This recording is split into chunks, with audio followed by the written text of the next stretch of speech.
மடி மெத்தையடி ஆடி விளையாடம்மா ஆடும் வரை ஆடிவிட்டு அல்லை விழி மூடம்மா. ஹலோ, என் பேரு நிஹாரிகா ராஜகோபாலன். நானும் என் சிஸ்டர் கிருத்திகா ராஜகோபாலனும் தேசத்வனி அப்படின்னு ஒரு mental wellness awareness initiative run பண்றோம்.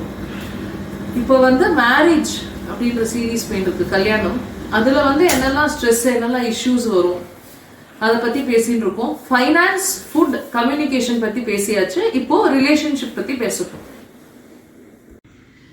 ரிலேஷன்ஷிப்ஸ் பொறுத்த வரைக்கும் first thing that the couple must remember, பொண்ணும் பையனும் ஞாபகம் வச்சுக்க வேண்டியது, நம்ம கல்யாணம் பண்ணிக்கச்சா அந்த பையனை மட்டும் இல்லை அந்த பொண்ணை மட்டும் நம்ம கல்யாணம் பண்ணிக்கல, அவளோட ஃபேமிலி, அம்மா அப்பா, ரிலேட்டிவ்ஸ் எல்லாரையுமே அக்செப்ட் பண்ணிக்கிறோம் அப்படின்னு சூஸ் பண்ணி தான் கல்யாணம் பண்ணிக்கிறோம். ஒருத்தரை சூஸ் பண்ணச்சு அப்படி நம்ம அவ ரெண்டு சைடு ஃபேமிலியையும் அக்செப்ட் பண்ணிக்க ரெடியா இல்லைன்னா we have to rethink the marriage.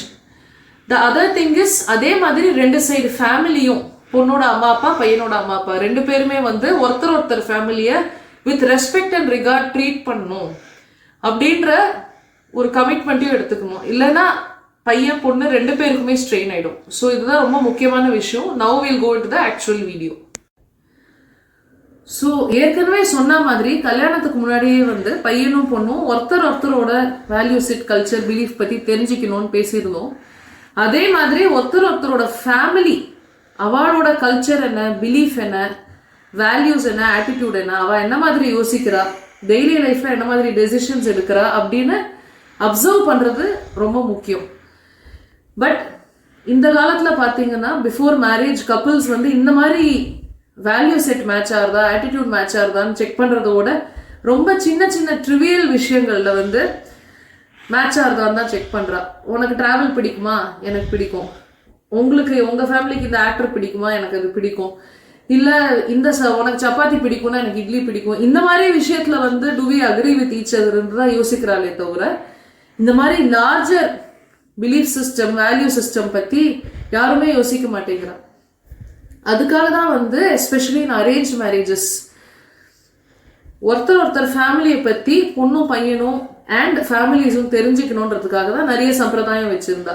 For example, ஒரு புடவையோ நகையோ ஏதாவது ஒரு அக்கேஷன்ல மாப்பிள்ளை சைடு தான் பொண்ணுக்கு வாங்கி தரணும், இல்ல பொண்ணு சைடு மாப்பிள்ளைக்கு ஏதாவது ஸ்பெசிபிக் பீஸ் ஆஃப் ஜுவல்லரி வாங்கி தரணும் அப்படின்னு வச்சிருந்தா. இது எதுக்குன்னா அந்த இன்னொரு ஃபேமிலி என்ன மாதிரி சாய்ஸ், புடவை வாங்கச்சோ, நகை வாங்கச்சோ, ட்ரெஸ் வாங்கச்சோ, நம்மளுக்கு எப்படி வாங்கி கொடுக்குறா அப்படின்னு நம்ம அதை பார்த்தாலே தெரியும். அதுவும் இல்லாம அவளுக்கும் புதுசா பையனோ பொண்ணோ வச்ச இந்த மாதிரி அவளுக்கு வாங்கி கொடுக்கணும், இந்த மாதிரி அவ போட்டுக்கணும்னு அவ மைண்ட்லயும் நிறைய ஆசை இருக்கும். அண்ட் முக்கியமா ஃபேமிலிஸுக்கு அதர் சைடு பொண்ணோ பையனுக்கோ வாங்கி கொடுக்கச்ச பட்ஜெட் இருக்கும். இது எதுவுமே தெரிஞ்சுக்காம என் கல்யாணத்துல ஏன் இஷ்டமாதான் ஒவ்வொரு ட்ரெஸ்ஸும் ஒவ்வொரு பீஸ் ஆஃப் ஜுவல்லரியும் இருக்கணும் அப்படின்னு பையனும் சரி பொண்ணும் சரி இப்போ நிறைய பண்ண ஆரம்பிச்சுட்டா அங்கேயே உறவுகளை டிஸ்டன்ஸ் பண்ண ஆரம்பிச்சிடணும்.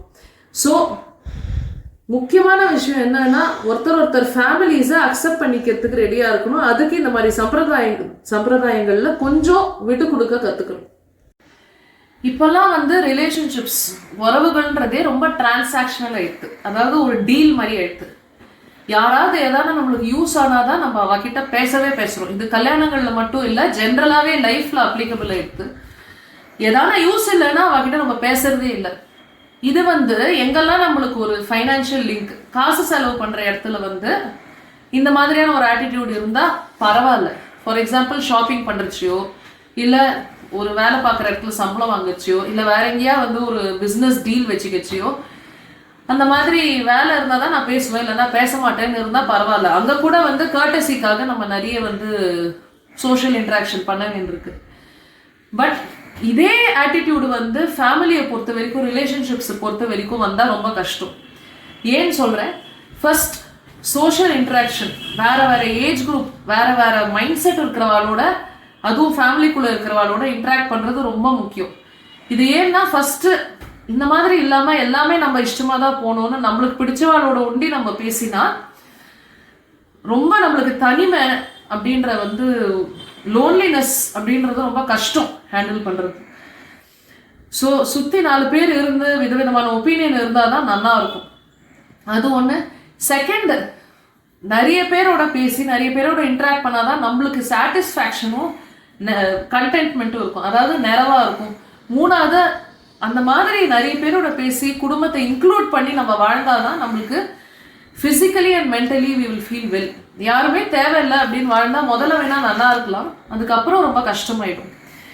இது ஏன் நான் சொல்றேன்னா, ரொம்ப டேஞ்சர். நான் யாரோடையுமே பேச மாட்டேன், எல்லா உறவுகளையும் பக்கத்துல வச்சிடுவேன் அப்படின்னு பண்றதுனால டெய்லி லைஃப்ல ஒரு ஹஸ்பண்ட் அண்ட் ஒய்ஃப்குள்ள என்ன மாதிரி பிஹேவியர் அக்செப்டபிள், என்ன மாதிரி பிஹேவியர் அக்செப்டபிள் இல்லை அப்படின்றதே நம்மளுக்கு தெரியாம போயிடும். நம்மளுக்கு 2 பேருக்கும் நடுவில் வர இன்ட்ராக்ஷன், டெய்லி லைஃப்ல நம்மளுக்கு நடக்கிற விஷயங்கள் எல்லாமே நம்மளுக்கு மட்டும்தான் இந்த மாதிரி நடக்கிறது, வேற யாருக்குமே அப்படி இல்லை, நம்மளுக்கு ஏன் இந்த மாதிரி ப்ராப்ளம் அப்படின்ற திங்கிங் வர ஆரம்பிச்சிடும். ஸோ நம்ம மண்டையை ஒரு ரூமா இமேஜின் பண்ணிக்கோங்க, அந்த 4 செவத்துக்குள்ளேயே நம்ம வாழ ஆரம்பிச்சிருவோம். லைஃப்ல மற்றவா லைஃப் எப்படி இருக்கு, அவள்லாம் இதை எப்படி ஹேண்டில் பண்றா, மேரீடு கப்புள்ஸ் நடுவில் என்ன மாதிரி ப்ராப்ளம் வரும்னு எந்த பெர்ஸ்பெக்டிவ், அதாவது அடுத்தவாளோட ஆங்கிளே நம்மளுக்கு தெரியாது. ஸோ நம்ம நடுவில் நடக்கிற ஹஸ்பண்ட் அண்ட் ஒய்ஃப் நடுவில் நடக்கிற எல்லா பிரச்சனையும் நம்மளுக்கு தான் நடக்கிறது நம்ம யோசிச்சு சின்ன சின்ன ட்ரிவியலாக பெருசு பண்ணக்கூடாதுன்ற விஷயங்கள்லாம் சண்டை பெருசாகி அதில் ப்ராப்ளம் வருது. த அதர் திங் இஸ், சில இடத்துல சில பிஹேவியர் அக்செப்டபிளே கிடையாது. ஹஸ்பண்டோ ஒய்ஃபோ ஒருத்தர் கிட்ட நல்லா நடந்துட்டும், வீட்டுக்கு ஃபேமிலி வச்ச மூஞ்ச உம்முன்னு வச்சுட்டு கோல்டா வச்சுட்டு சரியா நடந்துக்காம இருந்தா நம்ம கிட்ட சரியா தானே இருக்கான்னு நம்ம அதை அக்செப்ட் பண்ணிட்டு போயிட்டோம். அதுக்கப்புறம் அது பர்மனண்டா நம்மளுக்கு மனசுல ஒரு ஹெவி வெயிட்டா அது இதுவாயிடும், நின்று போயிடும். ஸோ என்ன மாதிரி சண்டையை நம்ம பெருசு பண்ணக்கூடாது, என்ன மாதிரி விஷயம் ரொம்ப சீரியஸ் நம்ம அட்ரஸ் பண்ணி ஆகணும்னு நம்மளை சுற்றி இருக்கிற ரிலேட்டிவ்ஸ், எஸ்பெஷலி நம்மளோட ஹஸ்பண்ட் ஆர் ஒய்ஃப் பற்றி தெரிஞ்சவா கிட்ட நம்ம நிறைய பேசி தெரிஞ்சுட்டாதான் இதை ஹேண்டில் பண்ண முடியும்.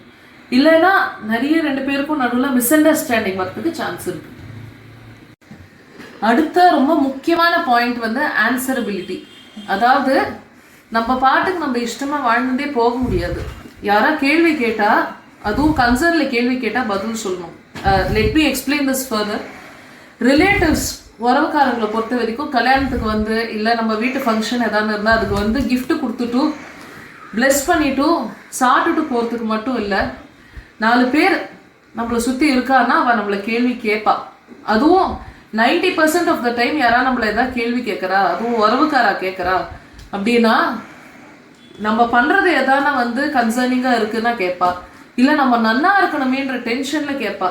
அதை ஒவ்வொருத்தரும் ஒவ்வொரு விதமாக பேசுவா. எல்லாருமே கரெக்டாக பேசணும்னு அவசியம் இல்லை.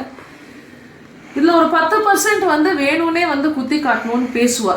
பட் அதை கூட நம்ம நிம்மதிக்காக நான் சொல்கிறேன், ஃபேஸ் வேல்யூவில் அவங்க சொல்கிற வார்த்தை அந்த கண்டென்ட்டை மட்டும் எடுத்துட்டு அவங்க இன்டென்ஷனை நம்ம ரீட் பண்ணாமல் இருந்தால் ஸ்ட்ரெஸ் ஃப்ரீயாக இருக்கலாம்.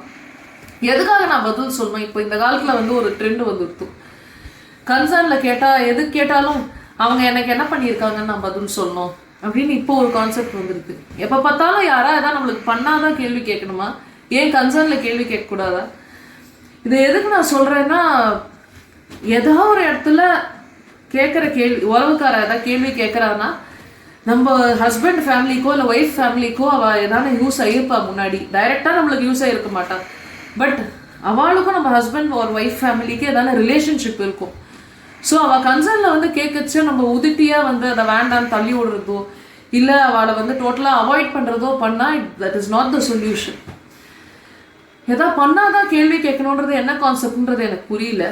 நம்ம யாரா உறவுக்காரா வீட்டுக்கு போய் ஒரு வாய் காஃபி அவள் நம்மளுக்கு கொடுத்துருந்தா கூட வி ஆர் ஆன்சரபிள்.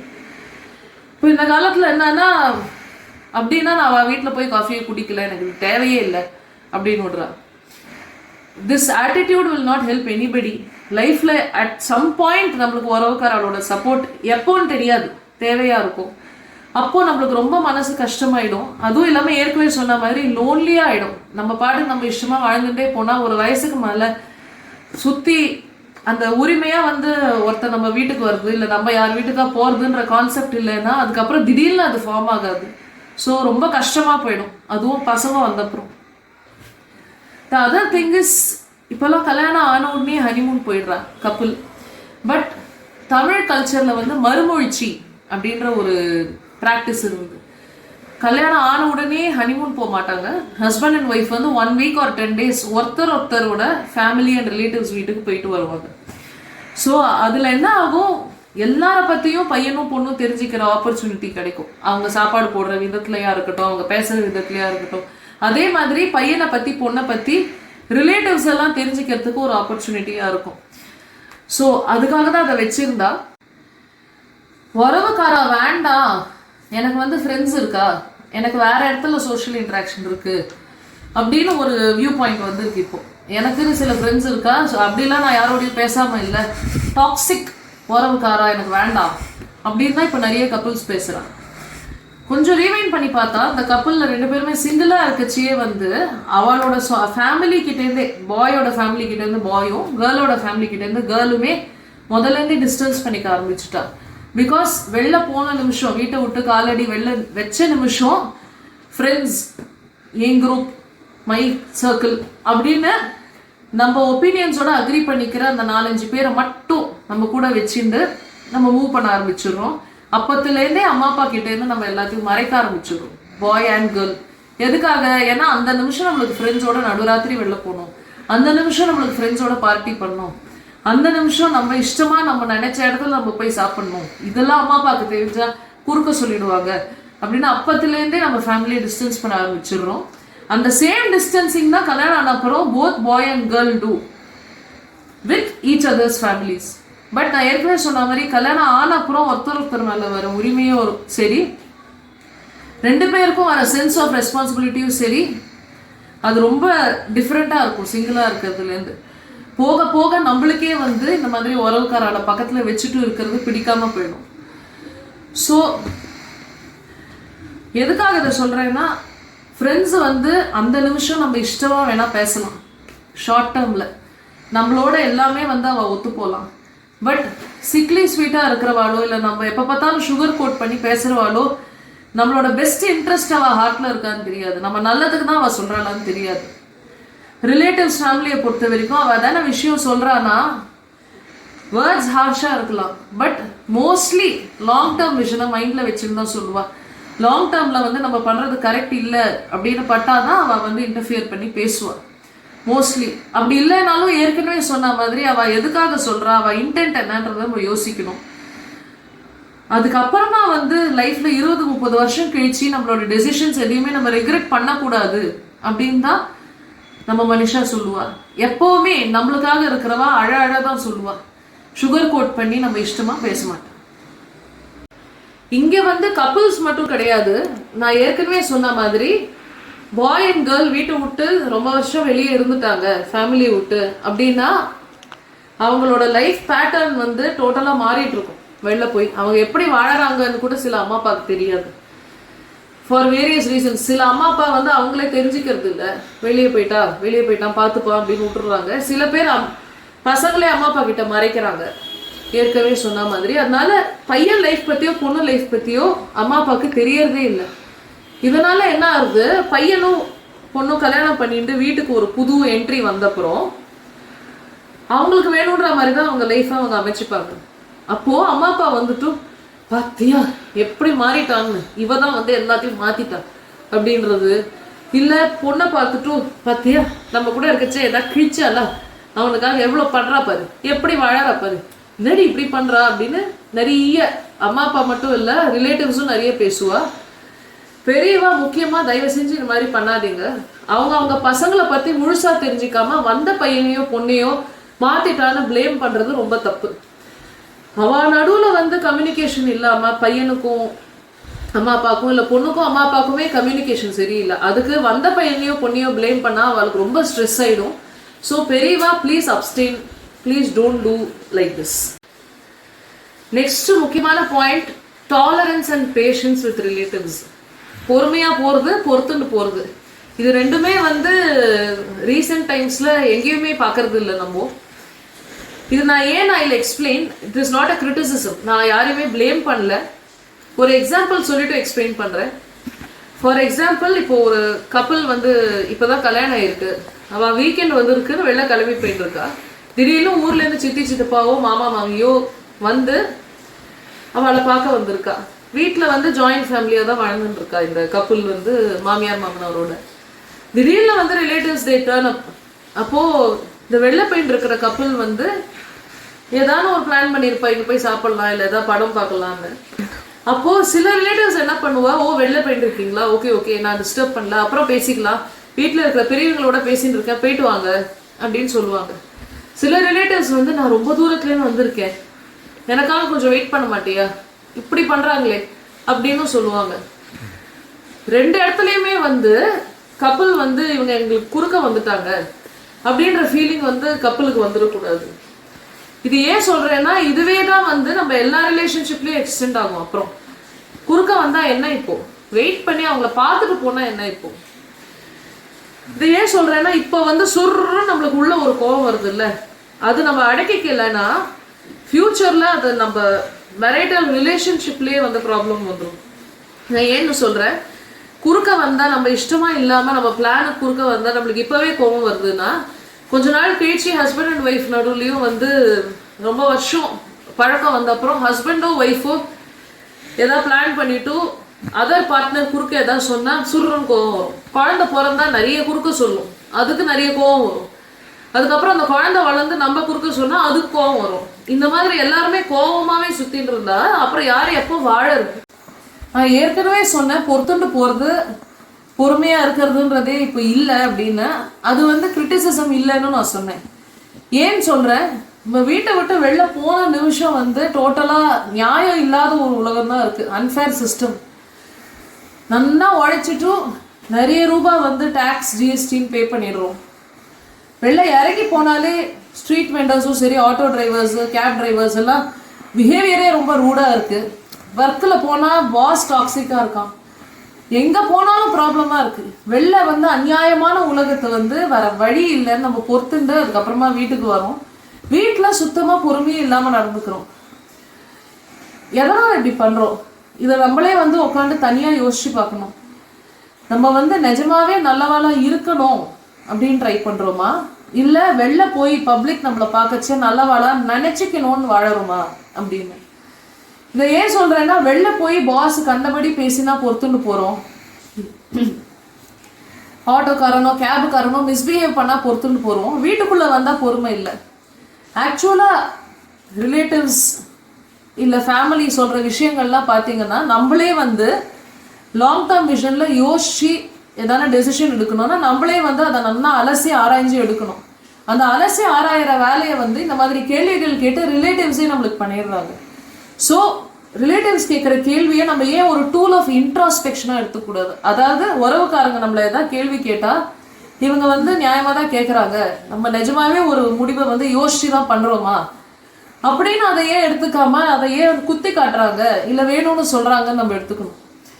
ஸோ நம்ம தான் முடிவு பண்ணிக்கணும், நிஜமாக நல்லவங்களாக இருக்கோமா இல்லை நல்லவான்ற பேரை சம்பாதிக்கணும் அப்படின்னு பார்க்குறோமான்னு. இந்த டிஃப்ரென்ஸை புரிஞ்சுட்டாலே நம்மளுக்கு பொறுமை பொறுத்து போகிறதுன்றது ஜாஸ்தி ஆயிடும். அடுத்த பாயிண்ட் வந்து எக்ஸ்பெக்டேஷன் ரியாலிட்டி கேப், எதிர்பார்ப்புகள் உறவுக்காரங்க கிட்ட. இப்போ வந்து நிறைய இடத்துல பார்த்தீங்கன்னா நாங்கள் பேசுகிற நிறைய பேர் சொல்கிறா, முக்கியமான நேரத்தில் இந்த மாதிரி ஒரு சூழ்நிலையில் எங்களுக்கு வந்து ஒரு கஷ்டம் இருந்தது, அப்போ அவங்க வந்தாங்களா ஏதான எங்களுக்கு செஞ்சாங்களா அப்படின்னு தான் நிறைய பேர் பேசுறத நாங்கள் பார்க்குறோம். இது வந்து across socio economic backgrounds and income brackets. இது வந்து லாங்குவேஜ் வேணால் வேறு வேறு மாதிரி இருக்கலாமே தவிர, ரிலேட்டிவ்ஸ் வந்து நம்மளுக்கு இந்த மாதிரி ஒரு டைமில் ஹெல்ப் பண்ண வரல அப்படின்ற ரிசென்ட்மெண்ட் கோபம் தான் நிறைய பேர்கிட்ட பார்க்குறோம். இங்கே சொல்ல வேண்டிய முக்கியமான விஷயம் என்னன்னா, நம்ம வந்து ஃபுட் ஷெல்டர் க்ளோதிங் அப்படின்னு பேசிக் விஷயத்துக்கே கஷ்டப்பட்டா ப்ராபப்ளி ஒருவேளை யாரா ரிலேட்டிவ் ஹெல்ப் பண்ணுவாளே தவிர, நம்ம வந்து லைஃப்ல எடுக்கிற முடிவுகள், ஃபார் எக்ஸாம்பிள் நம்மளுக்கு சம்பாத்தியம் கம்மியா இருக்கு, ஒருத்தருக்கு ஃபேமிலியில ஒருத்தர் தான் earn பண்றாங்க, 10,000 ரூபாய் தான் earn பண்றாங்க மாசத்துக்கு, அவங்க வந்து பசங்களை பிரைவேட் ஸ்கூல்ல போடணும் அப்படின்னு டெசிஷன் எடுத்திருக்காங்க, அதனால அவங்க குடும்ப கஷ்டத்துக்கு போயிடுதுன்னா எந்த உறவுக்காரங்களும் ஹெல்ப்புக்கு வர முடியாது. ஏன்னா இது வந்து நம்ம குடும்ப சூழ்நிலைக்கு ஏற்ற மாதிரி நம்ம முடிவு எடுக்காததுனால வந்த பிரச்சனை. அதுக்கும் உறவுக்காரங்களுக்கும் சம்மந்தமே கிடையாது. அவங்க இதுக்கு வந்து ஹெல்ப் பண்ண முடியாது. நம்ம இர்ரெஸ்பான்சிபிளாக எடுக்கிற டெசிஷனுக்கு அடுத்தவா வந்து கேப்பை ஃபில்அப் பண்ண முடியாது. ஏற்கனவே சொன்ன மாதிரி உலகமே நியாயம் இல்லாமல் இருக்குது. சம்பாதிக்கிறதே ரொம்ப கஷ்டமாக போயிடுது. வீட்டை விட்டு இறங்கி போனாலே நிறைய பிரச்சனை ஃபேஸ் பண்ணிட்டு தான் சம்பாதிச்சுட்டு எல்லாரும் வராங்க. அந்த மாதிரி ஒரு சூழ்நிலையில் இவங்க எனக்கு செஞ்சாங்களா அவங்க எனக்கு செஞ்சாங்களா அப்படின்னு பேசுறதே தப்பு. கப்பல்ல யாரும் ஒருத்தருமே இந்த மாதிரி பேசக்கூடாது. முக்கியமா குழந்தை பிறந்தப்புறம் குழந்தை முன்னாடி இதை பேசி, குழந்தையும் வந்து எல்லாருமே தனக்கு பண்றதுக்கு தான் பிறந்திருக்காங்க அந்த ஒரு ஆட்டிடியூடோட வளரக்கூடாது. அது வந்து குடும்பத்துக்குள்ளேயே வந்து கான்ஃப்ளிக்ட் உண்டாக்கும், சண்டை உண்டாக்கும். ஏன் சொல்றேன்னா, ஹஸ்பண்ட் ஃபேமிலி வந்து முக்கியமான டைம்ல ஹெல்ப்புக்கு வரல அப்படின்னா ஒய்ஃப் அதை குத்தி காட்டுறது, இல்லை ஒய்ஃப் ஃபேமிலி ஏதாவது ஒரு இடத்துல வர முடியலன்னா ஹஸ்பண்ட் குத்தி காட்டுறது, இதெல்லாம் தான் நிறைய சண்டை வரத்துக்கு காரணமா இருக்கும். கில்லி படத்துல ஒரு சீன் பார்த்துருப்பீங்க. விஜயோட அம்மா அப்பா நடுவில் வந்து நிறைய சண்டை இருக்கும். இவ உறவுக்காரா எப்போ வந்தா, அவ உறவுக்காரவா எப்போ வந்தான்னு அதை அட்வான்டேஜ் எடுத்துன்னா விஜய் போய் சொல்லி வேற ஊருக்கு போய் கபடி விளையாடுவோம். அந்த மாதிரி தான் ஆயிடும். குழந்தையும் வந்து இந்த மாதிரி ஒரு சுச்சுவேஷனை அட்வான்டேஜ் தான் எடுத்துக்கும். ஸோ அகெயின் அந்த பொய்யால மறுபடியும் சண்டை வரும், நிறைய ப்ராப்ளம் வரும். அதனால எக்ஸ்பெக்டேஷன்ஸை மாடரேட்டாக வச்சுக்கிறது தான் கரெக்டு. அதே மாதிரி நம்ம வந்து நம்ம நேச்சர் ஹெல்ப்ஃபுல்லாக இருக்குது, நம்ம உறவுக்காரர்களுக்கு ஹெல்ப் பண்ணுறோம் அப்படின்னா திரும்ப எதுவும் எதிர்பார்க்கக்கூடாது. நம்ம எதுக்காக ஹெல்ப் பண்ணுறோம், நம்மளுக்கு சந்தோஷமா இருக்குன்னு ஹெல்ப் பண்ணுறோம்.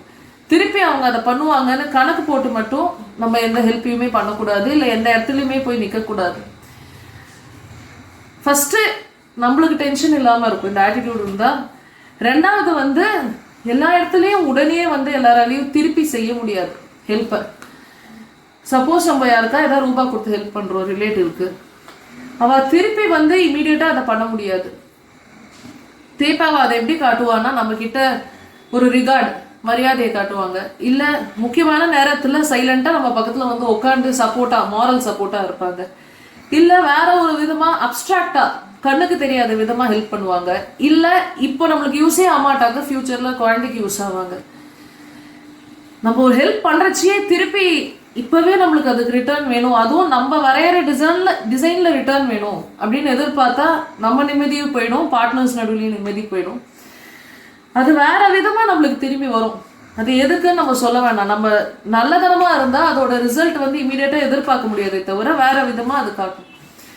ஸோ எல்லாத்தையும் வந்து அண்ணாமலை படத்தில் வர ராதா ரவி மாதிரி கூட்டி கழிச்சு பாரு கணக்கு சரியா இருக்கும் அப்படின்னு நம்ம கணக்கு போட்டுட்டே இருக்கக்கூடாது.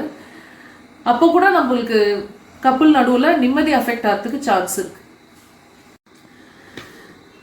இது எல்லாத்தையும் விட்டுட்டு let's consider the basic reason எதனால உறவுக்காரங்களை பொறுத்துட்டு போகணும்னு. நம்ம வீட்டை சுற்றி இருக்கிறவங்க, நம்ம ரோட்ல இருக்கிறவங்க, நம்ம வீட்டில் வேலை பண்ணுறவங்க, யாரெல்லாம் நம்ம வீட்டுக்கு வராங்க போகிறாங்க, யாரா நம்மளை வந்து கண்டுக்கிறாளா இல்லையா, எல்லாத்தையும் அவள் அப்சர்வ் பண்ணிட்டு இருக்கா.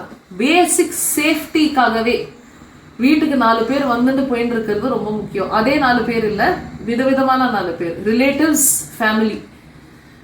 எதுக்கு சொல்கிறேன்னா, நம்ம நிறைய ஸ்டோரிஸ் படிக்கிறோம் நியூஸ் பேப்பரில். வீட்டில் 10-15 வருஷம் வேலை பண்ணவாலே வந்து ஒரு வீட்டோட ஃபேமிலியோட மூவ்மெண்ட் பேட்டர்ன் பார்த்துட்டு அவங்கள யாரா பார்க்க வரல, அவங்க வந்து அவங்க ரொட்டீன் அவங்க இஷ்டமாக அவங்க போயிட்டு இருக்காங்க அப்படின்ற அந்த ரொட்டீனை அப்சர்வ் பண்ணுறாங்க.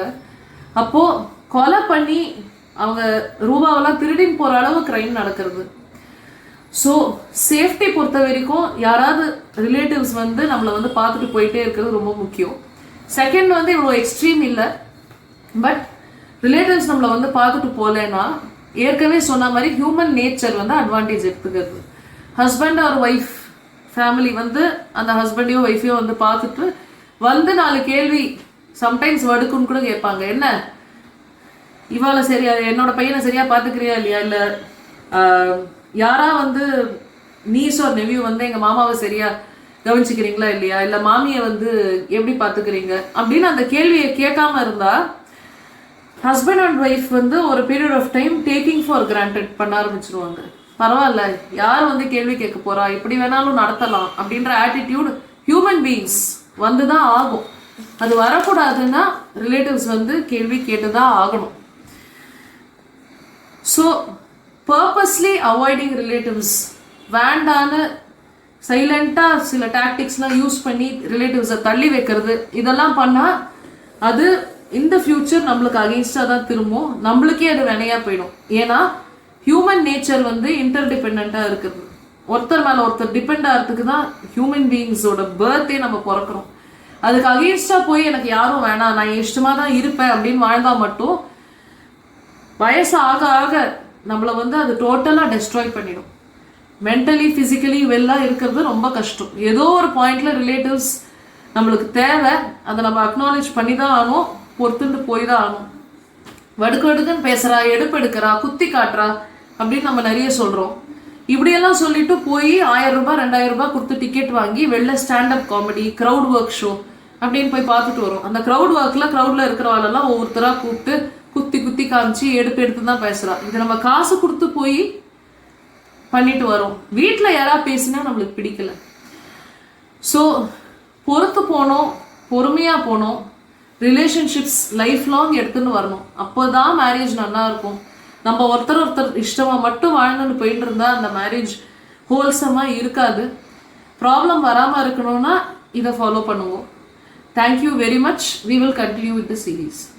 அத்தை மடி மெத்தையடி